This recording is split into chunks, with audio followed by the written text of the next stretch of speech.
وہ والدین جو اپنے بچوں کو حفظ القرآن کروانا چاہتے ہیں وہ کس ادارے کا انتخاب کریں؟ آپ کے سوال پر بھی مجھے ہنسی آ رہی ہے، اس پر بھی اچھا کہ کس ادارے کا انتخاب کریں. سب سے پہلے تبسم صاحب یہ بات ہے کہ والدین حفظ القرآن جہاں پر کروانا چاہتے ہیں اس کو ادارہ سمجھ لیں تو بڑی بات ہے. اچھا آپ کہہ رہے ہیں کہ ادارے کا کیسے انتخاب کریں؟ ادارے کا انتخاب کیا کریں؟ وہ تو ہم نے دیکھا ہے کہ بچے کو داخل کروا کر وہ بھول جاتے ہیں کہ ہم نے کہیں پر بچے کو داخل بھی کروایا ہوا ہے. میرے پاس ایک بچے نے حفظ کیا ہے، یقین کر کے مانیں کہ جس دن اس کا حفظ مکمل ہوا تھا نا، اس دن پہلی مرتبہ اس کے والد کو دیکھا تھا میں نے. ہائے ہائے ہائے، اچھا یہ تو پھر بچے کو شاباش ہے آپ صاحب. حفظ کر لی ہے اس نے، تو جس دن اس کی آمین تھی، آخری سبق اس نے سنانا تھا، اس دن اس کے والد کو میں نے دیکھا ہے. تو یہ والدین تو جہاں پر حفظ کرنے کے لیے بچے کو ڈالتے ہیں اس کو ادارہ ہی نہیں سمجھتے. اب آپ نے بات کی ہے کہ کیسے ادارے کا انتخاب کرنا چاہیے. میں سمجھتا ہوں اگر ایک گلی کے اندر، ایک محلے کے اندر، ایک مسجد کے اندر بھی حفظ القرآن کی کلاس لگ رہی ہے تو وہاں پر بھی اپنے بچے کو داخل کروا دیں گے، لیکن یہ ہے کہ اپنے بچے کا اسی طرح بیک اپ کریں جس طرح سکول میں جانے والے بچے کا بیک اپ کرتے ہیں، تو ان کو وہی ادارہ جو ہے وہ ان کے لیے اچھا ہو جائے گا. ٹھیک. والدین کا بہت اچھا رول ہونا چاہیے اپنے بچے کو حافظ بنانے کے لیے. بالکل ٹھیک ہے. ہمارے پاس ایک بچہ پڑھتا تھا، اس کی والدہ نے آ کر صرف اتنی بات کی ہے کہ میں کیا کر سکتی ہوں اس کے لیے. حالانکہ وہ ناظرہ بھی ہو سکتا ہے صحیح طریقے سے نہ پڑھ پاتی ہو، حافظہ بھی نہیں تھی، یعنی کہ ناظرہ بھی ہو سکتا ہے مشکل سے پڑھ پاتی ہو، لیکن اس نے یہ سوال کیا کہ میں اپنے بچے کے لیے کیا کر سکتی ہوں. تو اس کو قبلہ حافظ ظفر اقبال شاذلی صاحب انہوں نے کہا کہ آپ ایسا کیا کریں کہ روزانہ اپنے بچے کا ایک پارہ اوپر سے دیکھ کے سن لیا کریں.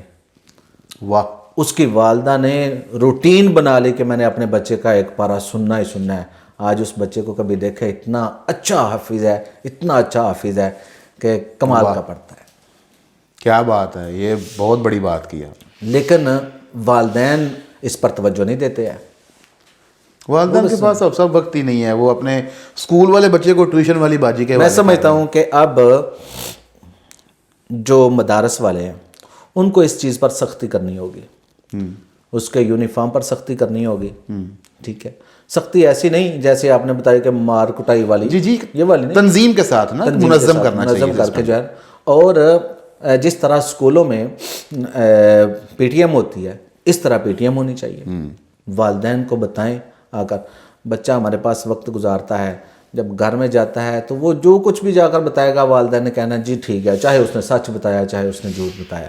اور ایسا تو ممکن نہیں ہے کہ کوئی بھی بچہ اپنی غلطی تسلیم کر لے. اس نے جب بھی جا کر بتانا ہے، اس نے جا کر ادارے کی ناکامی کے متعلق بتانا ہے، استاد کی ناکامی کے متعلق بتانا ہے، استاد یہ کرتا ہے، ادارہ ہمارے ساتھ تعاون نہیں کرتا، تو والدین کیا کرتے ہیں جی بغیر کسی سے پوچھے گیچھے جو ہے وہ وہاں سے بچے کو اٹھا کر کسی اور ادارے میں داخل کروا دیتے ہیں، جو کہ بچے کی ناکامی کا بہت بڑا جو ہے وہ ناکامی کی طرف لے کر جانے والا ایک کام ہے. کہ اگر ایک استاد تبدیل ہو جائے، صرف استاد، ادارہ وہی رہے، جی، تو استاد تبدیل ہو جائے تو بچے کا بہت زیادہ حرج ہوتا ہے. جی جی جی جی ایسے ہی ہے، بالکل بہت ایسے ہی. زیادہ حرج ہوتا ہے. مجھے یاد ہے میں نے 21 پارے اپنے چاچو جان قبلہ حافظ شوکت علی فیضی صاحب سے حفظ کیے، ایک استاد سے، اور بعد میں کوئی مسئلہ بن گیا، استاد تبدیل ہو گئے. اب وہ 21 پارے رمضان شریف میں سناتے ہوئے آسانی ہوتی ہے، لیکن جن پاروں کی حفظ میں استاد تبدیل ہوئے ہیں نا، ان کے لیے آج بھی ڈبل محنت کرنی پڑتی ہے. بس یہی وجہ ہے، یہی وجہ ہے. تو والدین کو اس کی سمجھ نہیں ہے، اس چیز کی نہیں سمجھ ہے، تو وہ صرف اپنے بچے کو مدرسے میں داخل کروا دیتے ہیں، بعد میں بھول جائے استاد جانے اور بچہ جانے. نہیں، یہ جو تکون ہے نا، تکون،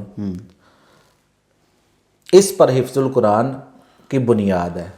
3 چیزیں ملیں گی تو بچہ کامیاب حافظ ہوگا.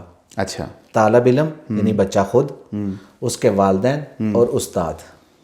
جب یہ تینوں مل جائیں گے تو پھر بچہ جو ہے وہ اور تینوں ملے رہیں.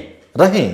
ہاں جی, حفظ القرآن ختم ہونے تک, ختم ہونے تک تینوں ملے رہیں, آپس میں کنیکٹڈ ہوں. جی جی بالکل. آپس میں استاد کا والدین کے ساتھ رابطہ, والدین کا استاد کے ساتھ رابطہ, یہ بہت ضروری ہے تاکہ بچہ کسی بھی قسم کی ناکامی کی طرف نہ جائے, بچہ ہمیشہ کامیابی کی طرف ہی جائے.